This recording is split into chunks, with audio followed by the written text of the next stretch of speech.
রমজান মাসের পর শাওয়াল মাস।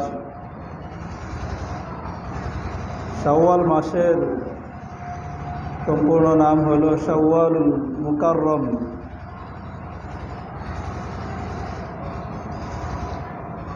শাওয়াল মাস, এই মাসের মাঝে আমাদের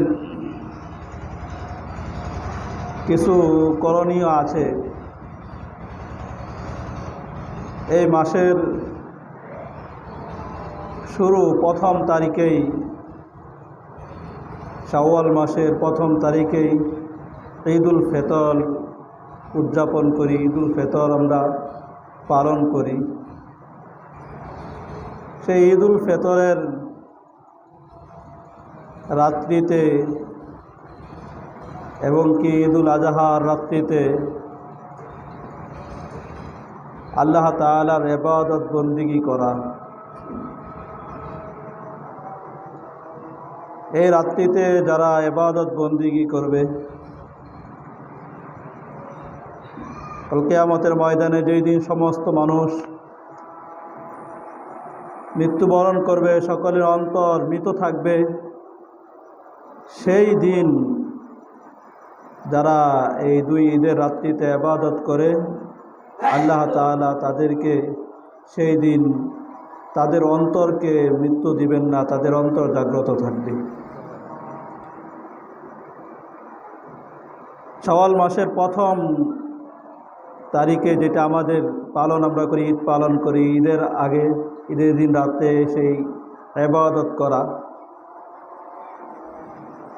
সুনানে আবু দাউদের মাঝে এসেছে 1782 নম্বর হাদিস, আবু উমামা রাদিয়াল্লাহু তাআলা আনহু থেকে বর্ণিত। তিনি বলেন, মান কামা লাইলাতাল ঈদাইন মুহতাসিবান লিল্লাহ, যেই ব্যক্তি দুই ঈদের রাত্রিতে আল্লাহ তাআলার প্রতি ঈমান রেখে ইবাদত করবে, লাম ইয়ামুত কলবুহু, সেই লাম ইয়ামুত কলবুহু ইয়াউমা, সেই দিন তার অন্তর মৃত্যুবরণ করবে না, তামুতুল কুলুব, যেই দিন সমস্ত অন্তরগুলা মৃত্যুবরণ করবে। সমস্ত অন্তর যেই দিন মারা যাবে, সেই দিন যারা ঈদের রাত্রিগুলাতে জেগে জেগে ইবাদত করে, আল্লাহ তাআলার বন্দেগী করে, তাদের অন্তরগুলা সেই দিন জাগ্রত থাকবে। এজন্য আমাদের শাওয়াল মাসের প্রথম করণীয় হলো সেই রাত্রিটাকে আমাদের জন্য ইবাদত পালন করা, ইবাদত করা। আর আমরা ঈদ উদযাপন করি, ঈদ পালন করি, আমাদের ঈদ পালন যাতে আমাদের সেইভাবেই হয় যেইভাবে রাসূলুল্লাহ সাল্লাল্লাহু আলাইহি ওয়াসাল্লাম ঈদ পালন করেছেন, সাহাবায়ে কেরাম ঈদ পালন করেছেন, তাবেঈন, তাবে তাবেঈন, আইম্মায়ে মুজতাহিদিন, আমাদের সালাফ যারা আছে তারা যেইভাবে ঈদ পালন করেছেন, আমাদের ঈদ পালনও যাতে সেইভাবে হয়। রাসূলুল্লাহ সাল্লাল্লাহু আলাইহি ওয়াসাল্লাম তো আমাদেরকে এই যে দুই ঈদের দিয়েছেন আল্লাহ তাআলা, এটা কাফের মুশরিক তাদের অনুসরণ যাতে আমাদের না হয়, এর বিপরীতে আল্লাহ তাআলা আমাদেরকে ঈদ দিয়েছিলেন। কিন্তু বড় আফসোসের বিষয়, এই ঈদকে আমরা মুসলমান হিসাবে, মুসলমান যেভাবে পালন করবে সেইভাবে পালন না করে, বরঞ্চ ইহুদি, খ্রিস্টান, বৌদ্ধ, নাসারা তাদের যে সমস্ত কৃষ্টি কালচার আছে সবগুলাই পালন করার পিছনে আমরা পড়ে থাকি। আল্লাহ তাআলা আমাদেরকে সে সমস্ত কুসংস্কার থেকে আল্লাহ তাআলা আমাদেরকে হেফাজত করেন। আর ঈদ পালনের ক্ষেত্রে আরেকটা জিনিস হলো, আমরা যে ঈদ পালন করব, ঈদ পালনটা কি সারা পৃথিবীর মাঝে একই দিনে ঈদ পালন করবে কিনা। রাসূলুল্লাহ সাল্লাল্লাহু আলাইহি ওয়াসাল্লামের হাদিস দ্বারাও শুনবো। আল্লাহ তাআলা বলেন, ফামান শাহিদা মিনকুমুশ শাহরা ফালইয়াসুম, ফামান শাহিদা মিনকুমুশ শাহরা ফালইয়াসুম। যেই ব্যক্তির রমজান মাসে উপনীত হবে, রমজান মাস যেই পাইবে সেই রোজা রাখবে। কারণ যেই জায়গায় চাঁদ দেখা যায় সেই জায়গার লোকদের জন্য রমজান মাস, যেই জায়গায় চাঁদ দেখা যায় না সেই জায়গার লোকদের জন্য রমজান মাস না। অপর আয়াতে কারিমার মাঝে আল্লাহ তাআলা বলেন, ইয়াসআলুনাকা আনিল আহিল্লাহ কুল হিয়া মাওয়াকিতু লিন-নাস। আল্লাহ তাআলা বলেন, হে নবী, আপনাকে তারা জিজ্ঞাসা করবে, ইয়াসআলুনাকা আনিল আহিল্লাহ, চাঁদ সম্পর্কে, নতুন চাঁদ সম্পর্কে জিজ্ঞাসা করবে। আপনি বলেন, এই নতুন চাঁদ এটা হলো সময়কে নির্ধারণ করে, সময়কে, তোমাদের তারিখকে নির্ধারণ করে দিবে। তোমরা তারিখ যাতে করে গণনা করতে পারো এটা তোমাদেরকে জানিয়ে দিবে। নিকটবর্তী এলাকা যদি হয়, নিকটবর্তী এলাকা হইলে তাহলে নিকটবর্তী এলাকায় চাঁদ দেখা সকলের জন্য, একজন দেখছে সকলের জন্যই ধর্তব্য হবে। কিন্তু দূরবর্তী যদি এলাকা হয় তাহলে সেই জায়গায় জন্য ধর্তব্য হবে কিনা। আয়াতে কারিমা দ্বারা বোঝা যায়, আল্লাহ তাআলার আয়াতে কারিমা দ্বারা বোঝা যায় ধর্তব্য হবে না। যেই জায়গায় চাঁদ দেখা যাবে সেই জায়গার এলাকার জন্য, তাদের জন্য ধর্তব্য হবে। যেই সমস্ত এলাকার মাঝে চাঁদ দেখা যাবে সেই সমস্ত এলাকার জন্য তারা ঈদ উদযাপন করবে। যেই সমস্ত এলাকায় চাঁদ দেখা যাবে পরবর্তী দিন, তারা পরবর্তী দিন রোজা রাখবে, পরবর্তী দিন তারা ঈদ উদযাপন করবে, পরবর্তী দিন থেকে তাদের জন্য ওই মাসের তারিখ গণনা শুরু হবে। এটাই নিয়ম। তারপরেও রাসূলুল্লাহ সাল্লাল্লাহু আলাইহি ওয়াসাল্লামের এই হাদিস দ্বারাও আমরা শুনব। সুনানে আবু দাউদের মাঝে এসেছে 2332 নম্বর হাদিস। কুরাইব রহমতুল্লাহি আলাই, তাকে উম্মুল ফজল ইবনে হারেস রাদিয়াল্লাহু তাআলা আনহু সিরিয়ার মাঝে তাকে পাঠাইলেন। সেই জায়গায় যখন তাকে পাঠাইলেন তিনি সেই জায়গায় গেলেন, তার প্রয়োজনীয় কাজ যে সমস্ত আছে সে সমস্ত কাজগুলাকে তিনি পুরা করলেন। পুরা করার পরে তিনি মদিনায় ফিরে আসলে ইবনে আব্বাস রাদিয়াল্লাহু তাআলা আনহু তার সাথে দেখা হয়। তিনি তার সাথে বিভিন্ন বিষয় আলোচনা করেন। আলোচনা করার পরে তিনি এক পর্যায়ে তাকে এটা জিজ্ঞাসা করেন, তুমি যে সেই জায়গায় গিয়েছিলে সেই জায়গায় চাঁদ কিবার দিন দেখেছিলে? তখন তিনি বলেন যে আমরা তো সেই জায়গায় চাঁদ দেখেছি শুক্রবার দিন গিয়ে রাত্রে, দিবাগত রাত্রিতে আমরা চাঁদ দেখেছি। তখন ইবনে আব্বাস রাদিয়াল্লাহু তাআলা আনহু তিনি বলেন, আমরা তো শনিবার দিন দিবাগত রাত্রিতে চাঁদ দেখেছি। তখন বলেন, তোমরা যে সেই জায়গায় তুমি যে চাঁদ দেখেছো, প্রশ্ন করলেন তুমি কি নিজ চোখে দেখেছ? বলেন যে হ্যাঁ, আমি নিজ চোখে দেখেছি।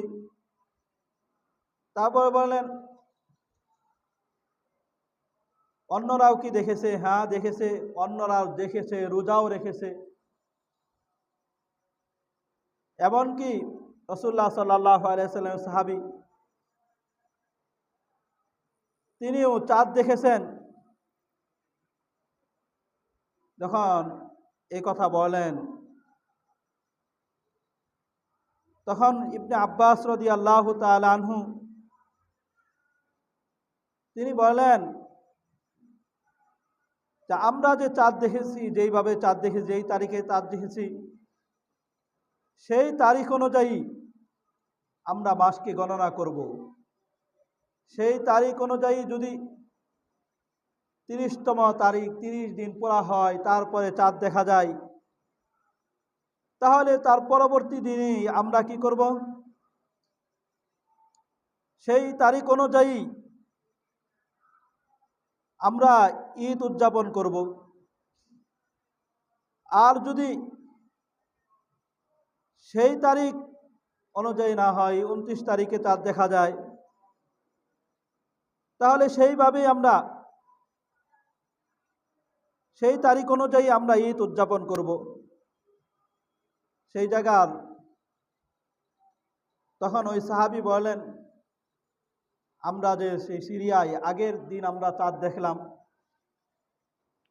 এবং কি রাসূলুল্লাহ সাল্লাল্লাহু আলাইহি ওয়াসাল্লামের সাহাবী মুয়াবিয়া রাদিয়াল্লাহু তাআলা আনহু তিনিও দেখলেন, তার দেখা কি তোমার কাছে ধর্তব্য না?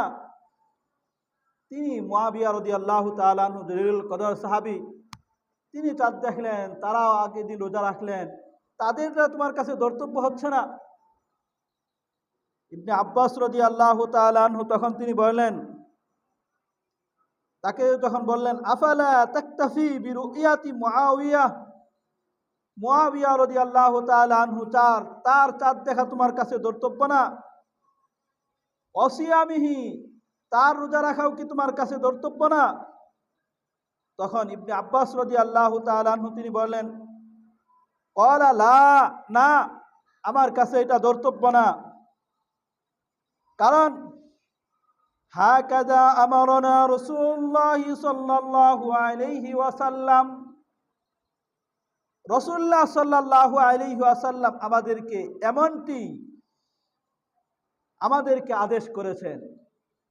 দূরবর্তী এলাকায় সেই এলাকার চাঁদ দেখা গিয়েছে, সংবাদ শুনলেই তোমাদের জন্য ধর্তব্য হবে না।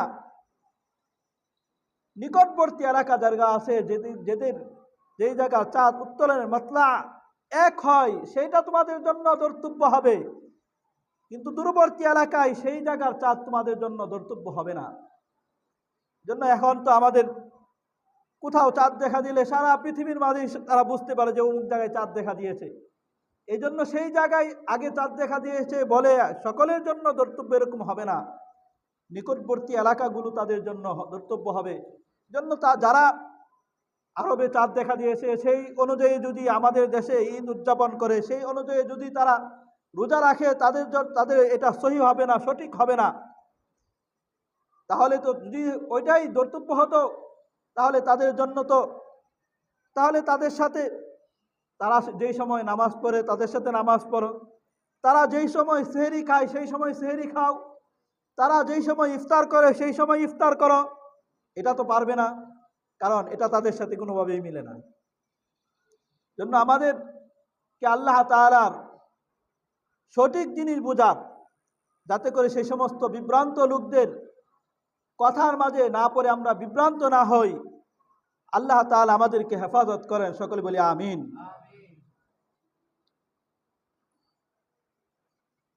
দ্বিতীয় নাম্বার, শাওয়াল মাসের আমাদের করণীয় হলো শাওয়াল মাসে 6টি রোজা রাখা। মুসলিম শরীফের মাধ্যমে এসেছে 2648 নম্বর হাদিস। রাসূলুল্লাহ সাল্লাল্লাহু আলাইহি ওয়াসাল্লাম বলেন, মান সামা রমাদান সুম্মা আতবাহু সিত্তাম মিন শাওয়াল, যেই ব্যক্তি রমজান মাসের রোজা রাখলো, তারপরে রমজান মাসের রোজা রাখে, সুম্মা আতবাহু সিত্তাম মিন শাওয়াল, শাওয়াল মাসের 6টি রোজা রাখে, কানা কাসিয়ামিদ দাহরি, তাহলে সে যেন সারা বছর রোজা রাখার মতো, সারা বছর রোজা রাখলে যে সব হয় সেই সব আল্লাহ তাআলা তাকে দান করবেন। সুবহানাল্লাহ।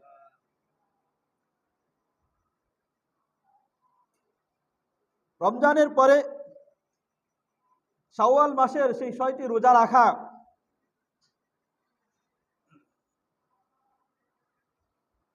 এক হলো যে রমজান মাসে আমাদের রোজাগুলো যে কবুল হয়েছে আল্লাহ তাআলার কাছে, এর আলামত স্বরূপ হলো যে আমি আর আপনি শাওয়াল মাসে রোজাগুলো রাখতে পারি। ইবনে রজব রহমতুল্লাহি আলাইহি তিনি বলেন, রমজান মাসের রোজা রাখার পরে যেই ব্যক্তি শাওয়াল মাসে রোজাগুলো রাখলো, এটা হলো তার রমজান মাসে রোজাগুলো আল্লাহ তাআলার কাছে কবুল হয়েছে, এটার আলামত স্বরূপ।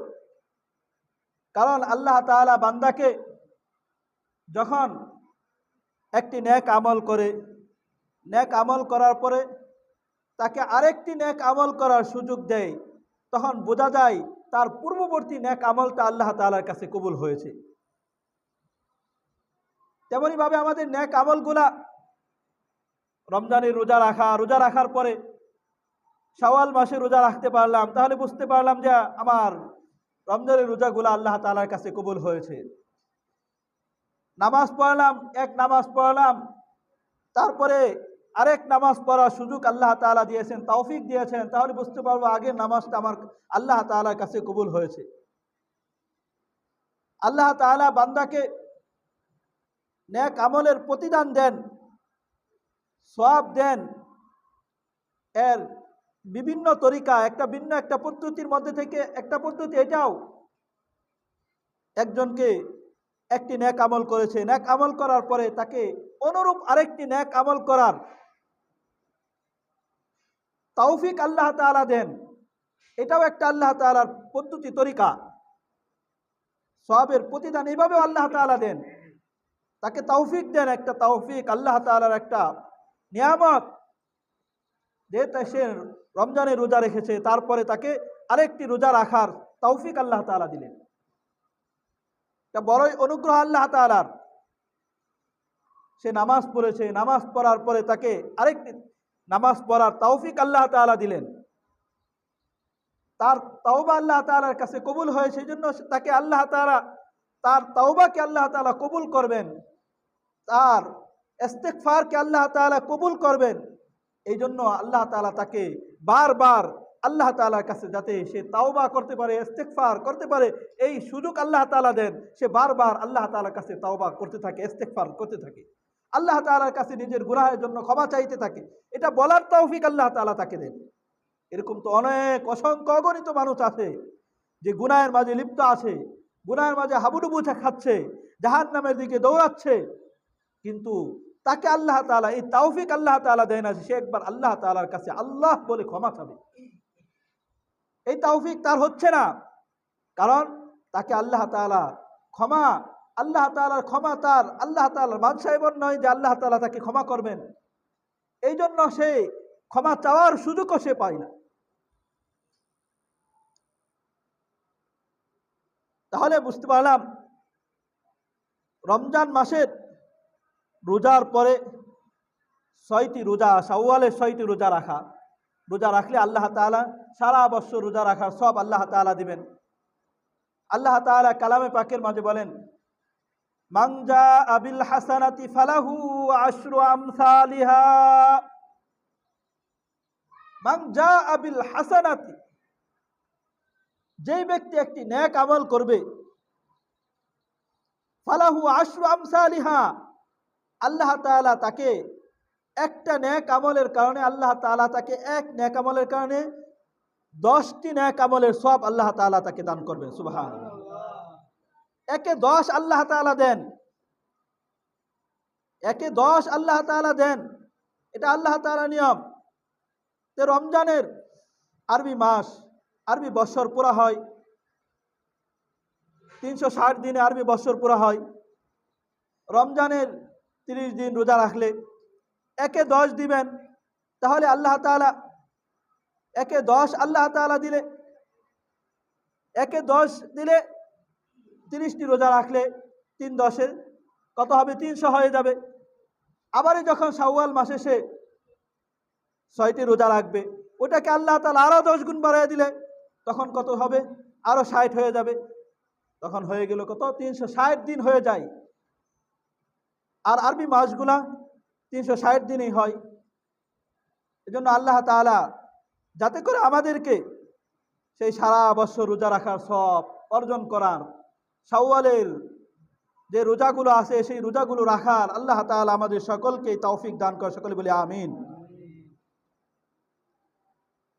তৃতীয় নাম্বার, শাওয়াল মাসের করণীয় হলো, শাওয়াল মাসের একটি সুন্নাহ হলো যে শাওয়াল মাসে বিবাহ করা। শাওয়াল মাসে বিবাহ দেওয়া, বিবাহ করানো, এটা সুন্নাহ। রাসূলুল্লাহ সাল্লাল্লাহু আলাইহি ওয়াসাল্লামের হাদিসের মধ্যে আছে, যে ব্যক্তি বিবাহ করলো সে যেন তার দিনকে অর্ধেক করলো, আর অর্ধেক সে যেন পুরো করার জন্য আল্লাহ তাআলাকে ভয় করে। রাসূলুল্লাহ সাল্লাল্লাহু আলাইহি ওয়াসাল্লাম বলেন, আন নিকাহু মিন সুন্নতি, নিকাহ বিবাহ করা এটা আমার সুন্নাহ। ফামান রাগিবা আন সুন্নতি ফালাইসা মিন্নি, যে ব্যক্তি এ থেকে মুখ ফিরায় নেয় সে যেন আমার উম্মতের অন্তর্ভুক্ত না। আল্লাহ তাআলা কালামে পাকের মাঝে বলেন, ওয়া আনকিহুল আয়ামা মিনকুম তোমাদের মধ্যে থেকে যারা পুরুষ মহিলা যাদের বিবাহের উপযুক্ত হয়েছে, ওয়াসসালিহিনা মিন ইবাদিকুম ওয়া ইমাইকুম, তাদেরকে তোমরা বিবাহ করায় দাও। আর তোমাদের গোলাম হোক, বান্দী হোক, তারাও যদি বিবাহের উপযুক্ত হয় তাদেরকেও তোমরা বিবাহ করায় দাও। আর তোমরা মনে করতে পারো যে এত দরিদ্র বিবাহ করলে কিভাবে চলবে, কিভাবে সংসার চালাবে, পারবে না। আল্লাহ তাআলা কালামে পাকের মাঝে বলেন, ইয়াকুনু ফুকারা, যদি তারা দরিদ্র হয়, ইউগনিহিমুল্লাহ, আল্লাহ তাআলা বলেন আমি আল্লাহ তাআলা স্বয়ং আল্লাহ তাআলা তাদেরকে ধনী বানায়া দিব। সুবহানাল্লাহ। এজন্য দেখবেন বাস্তব অভিজ্ঞতা এটা, যত মানুষই আসে বিবাহ করার পূর্বে তার আয় রোজগার যতটুকু থাকবে, বিবাহ করার পরে তার আয় রোজগার আর মাঝে আল্লাহ তাআলা অবশ্যই বরকত আল্লাহ তাআলা দিবেন, বরকত আল্লাহ তাআলা দিয়েই দিবেন। সে আগে যতটুকু উপার্জন করত, বিবাহ করলে তার মাঝে আরেকজনের যে রিজিকের ব্যবস্থা, কিভাবে আরেকজনকে যে আল্লাহ তাআলা তার কাছে পাঠিয়ে দিলেন, তার রিজিক যতটুকু লাগবে ততটুকু আল্লাহ তাআলা ব্যবস্থা করেই দিবেন। কারণ আল্লাহ তাআলা, ওয়ামা মিন দাব্বাতিন ফিল আরদি ইল্লা আলাল্লাহি রিজকুহা, জমিনের মাঝে যত চতুষ্পর্যন্ত আছে, যত জান ওয়ালা প্রাণী আছে, সকলেরই রিজিকের জিম্মাদারি আল্লাহ তাআলা নিয়েছে। সকলের রিজিকের ব্যবস্থা আল্লাহ তাআলা করবেন। সমস্ত বিচরণশীল প্রাণীর রিজিকের জিম্মাদারি কে নিয়েছেন? জোরে বলেন না, কে নিয়েছেন? কে নিয়েছেন? আল্লাহ তাআলা নিয়েছেন। আর একজন ব্যক্তির ঘরে যখন একজন স্ত্রীলোক আসবে, ওর রিজিকের জিম্মাদারি আল্লাহ তাআলা নিয়েছেন। তাই আল্লাহ তাআলা ওই স্বামীর মাধ্যমে তার রিজিকের ব্যবস্থা আল্লাহ তাআলা করবেন। এই জন্য তার মাঝে আল্লাহ তাআলা বরকত দিয়ে দেন, বিভিন্ন ভাবে বিভিন্ন দিকে আল্লাহ তাআলা রাস্তা করে দেয়। যেন উপযুক্ত হয়ে গেলে দেরি না করা, উপযুক্ত হয়ে গেলে দেরি না করা, বিবাহ দিতে, বিবাহ করানোতে দেরি না করা, এটাই নিয়ম। কারণ যদি আমি অনর্থক দেরি করি, আল্লাহ তাআলা সূরাতুন নূরের মাঝে যে আয়াতে কারিমা তেলাওয়াত করলাম, আয়াতটা সূরাতুন নূরের 32 নম্বর আয়াত।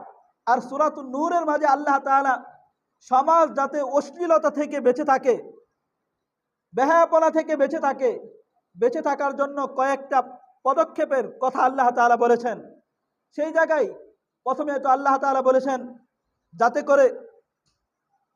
করে পুরুষ লোক যখন বা অন্য কেউ কারো ঘরে যখন প্রবেশ করবে তখন সে তার অনুমতি নিয়ে প্রবেশ করবে। যখন একজন মানুষ আরেকজনের ঘরে যাবে, যখন অনুমতি নিয়ে যাবে, তখন অবশ্যই এর দ্বারা সমাজের অশ্লীলতা থেকে সেই সমাজটা বেঁচে থাকবে, পবিত্র থাকবে। আরেকটা কথা আল্লাহ তাআলা বলেছেন যে যাতে করে মানুষ তাদের চক্ষুকে অবনত রাখে, চোখকে হেফাজত করে।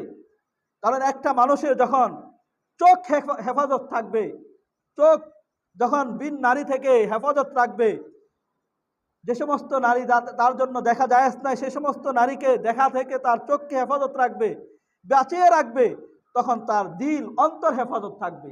তার অন্তর যখন পরিষ্কার থাকবে, তার অঙ্গ পতঙ্গও সেই গুনাহ থেকে বেঁচে থাকবে।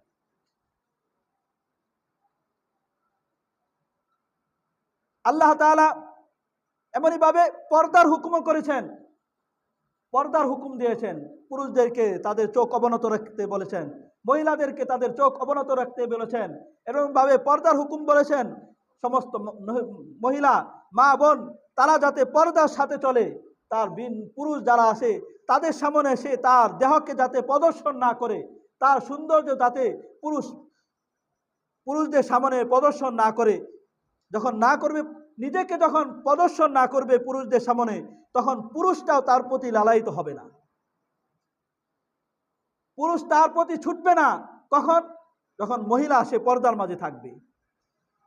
সেই অশ্লীলতা থেকে সমাজকে পরিষ্কার রাখার জন্য, পবিত্র রাখার জন্য আল্লাহ তাআলা এই সমস্ত বিধানগুলো আল্লাহ তাআলা সূরাতুন নূরের মাঝে আল্লাহ তাআলা দিয়েছেন, পর্দার হুকুম দিয়েছেন, চোখে অবনত রাখার জন্য হুকুম দিয়েছেন।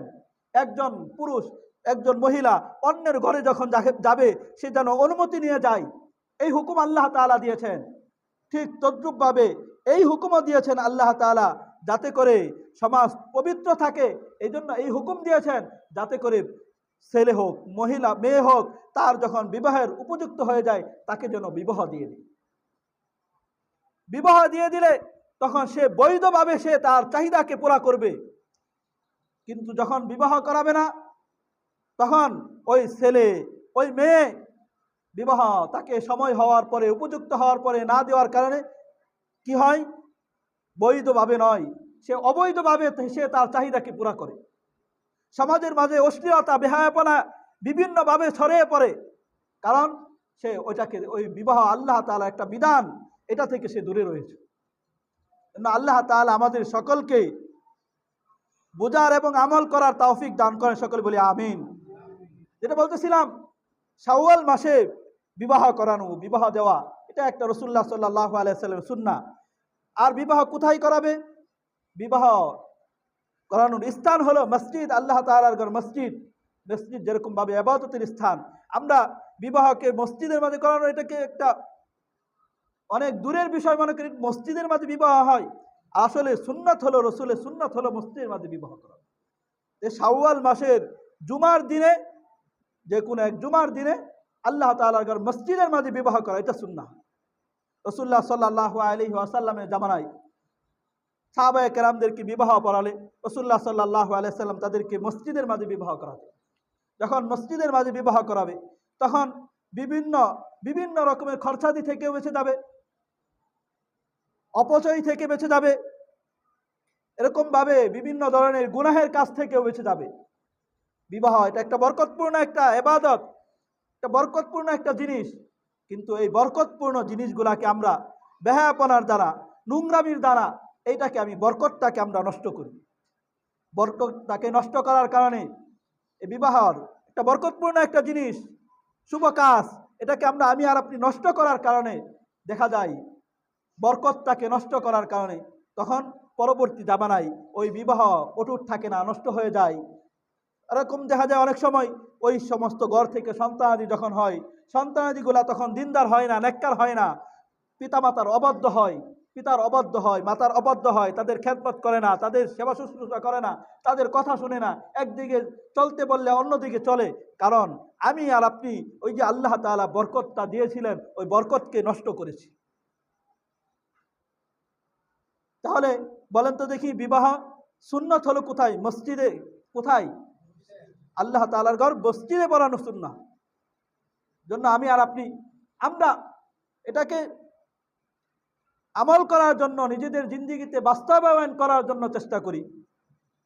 আমার সন্তানাদের মাঝে, আমার নাতি নাতনির মাঝে তাদেরটা যখন বিবাহ করাবো, তাদেরটা যাতে সুন্নাহ অনুযায়ী হয়, রাসূলুল্লাহ সাল্লাল্লাহু আলাইহি ওয়াসাল্লাম সুন্নাহ অনুযায়ী হয়, সেটা চেষ্টা করব। যাতে তাদের বিবাহের মাঝে যাতে অশ্লীলতা বেহায়াপনা থেকে মুক্ত থাকে, এটা চেষ্টা করব। যাতে আল্লাহ তাআলার দেওয়া বরকত যাতে তাদের বিবাহের মাঝে থেকে নষ্ট না হয়, গুনাহের দ্বারা যাতে বিবাহ না হয়, বিবাহ যাতে হয় ইবাদতের মতো হয়। আল্লাহ তাআলা আমাদেরকে বোঝার তৌফিক দান করেন। ফতোয়ায়ে শামির মাঝে এসেছে ৩ নম্বর খণ্ড ৮ নম্বর পৃষ্ঠার মাঝে এটা এসেছে বিবাহের স্থান হলো মসজিদ, আর ওটা দিন হলো জুমার দিন, মাস হলো শাওয়াল মাস। অন্যান্য আমরা তো অনেকে মনে করে বিবাহ এই দিনে করলে শুভলক্ষণ কুলক্ষণ বিভিন্ন জিনিস মনে করে। আল্লাহ তাআলার দিনের মাঝে থেকে কোনো দিনের মাঝে শুভলক্ষণ কুলক্ষণ আল্লাহ তাআলা রাখেন নাই, শুভলক্ষণ কুলক্ষণ নাই। এটা ইসলামের কোনো শিক্ষা না। প্রত্যেক যে কোনো দিনের মাঝেই করতে পারে, তবে সুন্নাহ অনুযায়ী মসজিদের মাঝে জুমার দিনই করা। 4 নাম্বার করণীয় হলো শাওয়াল মাসে আমাদের করণীয় হলো শাওয়াল মাসের শুরু থেকেই হজের জন্য প্রস্তুতি নেওয়া। আল্লাহ তাআলা বলেন, আল্লাহ তাআলা যাদের উপর ওয়াযিন ফিন নাস বিল হজ ইয়াতুকা রিজালা ওয়া আলা কুল্লি দামির ইয়াতিনা মিন কুল্লি ফাজ্জিন আমিক। আল্লাহ তাআলা ইব্রাহিম আলাইহিস সালামকে হুকুম করেছেন আপনি এলান করেন, হজের জন্য এলান করেন, মানুষের মাঝে এলান করেন, যাতে করে মানুষ পায়ে হেঁটে বুড়াই চড়ে সওয়ারিতে আরোহণ করে আল্লাহ তাআলার ঘর মসজিদের মাঝে আসে, হজ করার জন্য আসে। হজ আল্লাহ তাআলার একটা বিধান, ফরজ বিধান। আল্লাহ তাআলা যাদেরকে সামর্থ্য দিয়েছেন, যাদের উপর হজ ফরজ হয়েছে, তারা যেন হজকে পালন করতে দেরি না করে আল্লাহ তাআলার ঘরের দিকে ছুটে চলে যায়, সেই হজকে পালন করি। হাদিসের মধ্যে তো এসেছে আল্লাহ তাআলা যার উপর হজকে ফরজ করেছেন, সে যদি হজ না আদায় করে এইভাবেই ইন্তেকাল করে মারা যায়, তাহলে রাসূল সাল্লাল্লাহু আলাইহি সাল্লাম বলেন, সে ইহুদি হয়ে মরুক, নাসারা হয়ে মরুক, এতে আমার কোনো কিছু আসে যায় না। রাসূল সাল্লাল্লাহু আলাইহি সাল্লাম এরকম ধমকি শুনে বলেছেন, আমার কোনো আসে যায় না, সে ইহুদি হয়ে মারা যাক বা নাসারা হয়ে মারা যাক, আমার কোনো আসে যায় না। রমজানের পর থেকেই হজের মাস শুরু হয়ে যায়। শাওয়াল মাস, জিলকাদ, জিলহজ, এগুলো হজের মাস।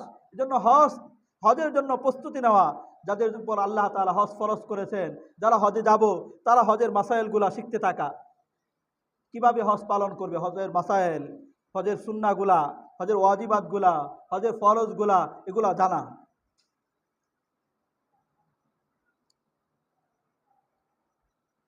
শাওয়াল মাসের আরেকটি যেটা আমল, 4 নম্বর হলো যে হজের জন্য প্রস্তুতি নেওয়া। আরেকটি আমল হলো শাওয়াল মাস থেকে আমি আমার সন্তানাদি, আমার নাতিনাতকর, আমার আত্মীয় স্বজন যারা আছে তাদেরকে বড় আলেম বানানোর জন্য প্রস্তুতি নেওয়া। কারণ আলেম বানানোর যে সমস্ত প্রতিষ্ঠান আছে, সমস্ত প্রতিষ্ঠানগুলাই রমজান থেকে শুরু হয়। এদের বছর হইল রমজান টু রমজান, অর্থাৎ এক শাওয়াল থেকে রমজানে গিয়ে বছর শেষ হয়। এজন্য এই মাসে আমি আমার সন্তানকে আলেম বানাবো। তাকে কি করি, যেহেতু ভর্তি শুরু হয়েছে মাদ্রাসাগুলোতে, তাকে আমি মাদ্রাসায় যে সমস্ত প্রতিষ্ঠানগুলোতে তাকে পাঠিয়ে দিই। রাসূলুল্লাহ সাল্লাল্লাহু আলাইহি ওয়াসাল্লাম তো বলেছেন, কুন আলিমান, হয় তুমি কি হও, আলেম হয়, আও মুতাআল্লিমান, না হয় তুমি আলেম হতে পারো নাই, না হয় তুমি ছাত্র হও। ছাত্র হতে থাকো, তোমার বয়স বেশি হতে পারে, কিন্তু আল্লাহ তাআলার কালাম, মাসায়েল এগুলা তো আমি চলতি ফেলতি কিছু কিছু অল্প অল্প অল্প করে শিখতে থাকতে পারি। আমার সন্তানদেরকে তাদেরকে শেখানোর জন্য চেষ্টা করতে পারি। এইভাবে যদি থাকতে থাকি, মুতাআল্লিমান, হয় তুমি কি হও, আলেম হও, না হয় ছাত্র হও, আও মুঈনান, আও না হয় তুমি তাদেরকে সাহায্য করে ওলা হও, যারা আলেম হচ্ছে তাদেরকে সাহায্য করো, কিভাবে তারা পড়ালেখায় আগাইতে পারে সেই জন্য তুমি সহায়তা করো। তাও পারো না, আও মুহিব্বান, না হয় তুমি তাদেরকে অন্তর দিয়ে মহাব্বত করো, ভালোবাসো। রাসূল সাল্লাল্লাহু আলাইহি ওয়াসাল্লাম বলেন, ওয়ালা তাকুন খামিসান, পঞ্চম প্রকারের মাঝে তুমি যাও না। তুমি আলেমও হতে পারো নাই, ছাত্রও হতে পারো নাই, মহাব্বত তাদেরকে সাহায্যও করতে পারো না, তাদেরকে মহাব্বতও করতে পারো না, তুমি তাদের বিদ্বেষ রাখো, তাদেরকে কিভাবে নিচে নামানো যায়, তাদেরকে কিভাবে কষ্ট দেওয়া যায়, তাদেরকে জবান দ্বারা মুখ দ্বারা কষ্ট দেও, হাত দ্বারা কষ্ট দেও, বিভিন্নভাবে তাদের পিছনে লেগেই থাকো, চর্চা করতে থাকো। একজন আলম চলতে থাকে, আরে দেখতে থাকে, আরে কি জন্য সে তেরা হয়ে হাঁটতেছে, দোষ খুঁজে পায় না, তারপরে বলে কি জন্য তেরা হয়ে হাঁটে, একটা না একটা তার দোষ ধরতেই হবে, এই জন্য পিছিয়ে লেগে থাকে। এমন তুমি হয় না। কি হবে এমন যদি হও, ওয়ালা তাকুন খামিসান, পঞ্চম প্রকারের মাঝে যেও না, ফাতুহলিক, তাহলে তুমি ধ্বংস হয়ে যাবে। জন্য আমি যাতে করে কোন এক প্রকারের মাঝে, পঞ্চম প্রকারের মাঝে না গিয়ে কোন এক প্রকারের মাঝে আমি থাকি।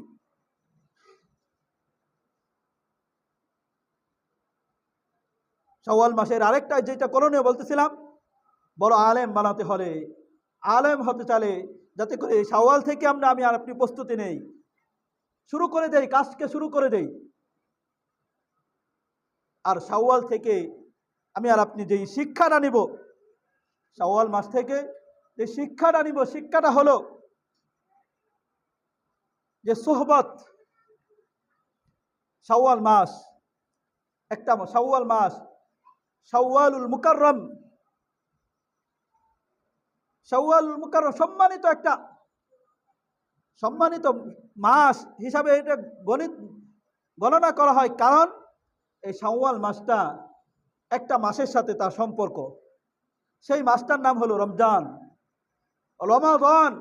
এই রমজান মাস আল্লাহ তাআলা 12 মাসের মাঝে রমজান মাসকে আল্লাহ তাআলা সম্মানিত করেছে।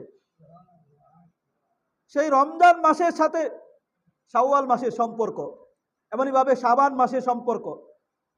রমজান মাসের আগের সম্পর্ক হলো রমজান মাসের শাবান মাসের সম্পর্ক, পরবর্তীতে শাওয়াল মাসের সম্পর্ক। দুইটা মাস, এই রমজান একটা বরকতপূর্ণ মাসের সাথে সম্পর্ক রাখার কারণে এই দুই মাসের মর্যাদা সম্মানকে আল্লাহ তাআলা বাড়িয়ে দিয়েছে। এখন সাহাবায়ে কেরাম রাসূলুল্লাহ সাল্লাল্লাহু আলাইহি ওয়াসাল্লামের সোহবত, সংস্পর্শ গ্রহণ করার কারণে সাহাবায়ে কেরামের মর্যাদাকে আল্লাহ তাআলা বাড়িয়ে দিয়েছে। সাহাবায়ে কেরাম, একজন আদনা থেকে আদনা সাহাবী, যিনি রাসূলুল্লাহ সাল্লাল্লাহু আলাইহি ওয়াসাল্লামকে দেখেছেন, ঈমানের সাথে দেখেছেন, তার যে মর্যাদা, তার যে সম্মান, সাহাবীর পরে যত বড়ই আলেম হোক না কেন, যত বড়ই ওলি হোক না কেন, যত বড়ই বুজুর্গ হোক না কেন, একজন আদনা সাহাবীর সমপর্যায়ে সে হতে পারবে না কোনো সময়। আব্দুল কাদের জিলানী রহমতুল্লাহি আলাই, তাকে কেউ জিজ্ঞাসা করলো যে আপনি একজন আদনা সাহাবী, তার সমপর্যায়ের কি হতে পারেন, এত বড় বুজুর্গ আল্লাহ ওয়ালা? তখন তিনি কি বলেছেন, আমি এত বড় বুজুর্গ হতে পারি, আল্লাহ ওয়ালা হতে পারি, কিন্তু রাসূলুল্লাহ সাল্লাল্লাহু আলাইহি ওয়াসাল্লামের একজন আদনা সাহাবী, একজন নিম্নমানের সাহাবী, যে রসুলকে দেখেছে, তার সমপর্যায়ে তো হওয়া সম্ভবই না। সে যে জিহাদের ময়দানে গিয়েছে, ঘোড়া চলাইছে, ঘোড়া চলানোর ঘোড়ার পায়ের খুর যে আছে, পায়ের খুরের যে দুলা মাটিতে লাগার কারণে যে দুলা বালি উড়েছে, সেই দুলা বালি যে নাকের মাঝে গিয়ে পড়ে, সেই দুলা বালির সমানও আমি হতে পারবো। এতটুকু বলা আছে। সাহাবীর মর্যাদা কি জন্য হয়েছে? সেই সাহাবী হানজালা রাদিয়াল্লাহু তাআলা আনহু, একজন সাহাবী, তিনি বলেন, আমি রাসূলুল্লাহ সাল্লাল্লাহু আলাইহি ওয়াসাল্লামকে বললেন যে আমরা যখন আপনার সোহবতে থাকি, আপনার মজলিসে থাকি, আমাদের যে পরিস্থিতি হয়, বাড়িতে গেলে সেই পরিস্থিতি থাকে না। তখন রাসূলুল্লাহ সাল্লাল্লাহু আলাইহি ওয়াসাল্লাম বললেন যে তোমরা আমার মজলিসে থাকা অবস্থায় তোমাদের যে অবস্থা হয়, সেই অবস্থা যদি তোমাদের সব সময় থাকতো, তাহলে কি হতো? সেই সময় তোমাদের সেই অবস্থা সব সময় থাকলে, তাহলে তোমাদের সাথে তোমাদের শোয়া অবস্থায়, পথ চলা অবস্থায় তোমাদের সাথে ফেরেশতারা মুসাফাহা করতে থাকতো। সুবহানাল্লাহ। তোমাদের এই অবস্থা হলে, তাদের অবস্থা এটা হতো কারণ রসুলের সোহবতের কারণে, রসুলের সংস্পর্শের কারণে। আল্লাহ তাআলা কালামে পাকের মাঝে বলেন, সূরাতুত তাওবার 14 নম্বর আয়াতের মাঝে আল্লাহ তাআলা বলেন, ইয়া আইয়ুহাল্লাযীনা আমানুত্তাকুল্লাহ ওয়া কুনু মা'আস সাদিকিন। ইয়া আইয়ুহাল্লাযীনা আমানু ইত্তাকুল্লাহ, হে ঈমানদারেরা, তোমরা আল্লাহ তাআলাকে ভয় করো, আল্লাহ তাআলাকে ভয় করো। ওয়া কুনু মা'আস সাদিকিন, আর যারা আল্লাহ ওয়ালা বুজুর্গ, তাদের সংস্পর্শ গ্রহণ করো, তাদের সাথে চলো, তাদের সাথে উঠা বসা করো। যেরকম ভাবে সাহাবায়ে কেরাম রাসূলুল্লাহ সাল্লাল্লাহু আলাইহি সাল্লামের সংস্পর্শ পেয়েছেন, সাহাবায়ে কেরাম থেকে তাদের কাছ থেকে যারা সংস্পর্শ পেয়েছেন, এইভাবে ধারাবাহিকভাবে সোহবত উঠানেওয়ালা আল্লাহওয়ালা উলামায়ে কেরাম তাদের কাছে যাওয়া আসা করা, তাদের কাছে চলাফেরা করা। যখন চলাফেরা করবে তখন একজন মানুষ আল্লাহওয়ালাদের সাথে চলাফেরা করে, আরেকজন মানুষ আল্লাহওয়ালাদের সাথে চলাফেরা করে না, শুধু নামাজ পড়ে রোজা রাখে। দুইজনের চলন ভঙ্গি, দুইজনের ইবাদত, মুআমালাত, মুআশারাত, আখলাক অনেক আকাশ পাতাল ব্যবধান হবে, আকাশ পাতাল ব্যবধান হবে। আর দুইজনের মাঝে যখন চলবে তখন দেখলেই বোঝা যাবে সে কোনো একজন সোহবতওয়ালার বুজুর্গ আল্লাহওয়ালার সাথে সে তার সম্পর্ক আছে। এই জন্য আমার আপনার যেরকমভাবে সাহাবায়ে কেরাম সংস্পর্শ গ্রহণ করেছেন রাসূলুল্লাহ সাল্লাল্লাহু আলাইহি সাল্লামের কাছ থেকে, ঠিক তদ্রূপভাবে এইভাবে যারা আল্লাহওয়ালা আছে, উলামায়ে কেরাম আল্লাহওয়ালা আছে, তাদের সংস্পর্শ গ্রহণ করে। উলামায়ে কেরামদের মাঝেও ব্যবধান আছে, কিছু আছে আল্লাহওয়ালাদের সাথে সংস্পর্শ আছে, যাদের কিছু আছে সংস্পর্শ ছাড়া। যারা আল্লাহওয়ালাদের সাথে সংস্পর্শ আছে তাদের সাথে উঠা বসা করা, তাদের সাথে চলাফেরা করে, ও যাতে করে আমার উঠা বসা সেই নবীর উঠা বসার সাথে সেই সোহবত নিসবত আমার মিলে যায়। আল্লাহ তাআলা আমাদের সকলকেই বোঝার এবং আমল করার তৌফিক দান করে, সকলে বলি আমিন।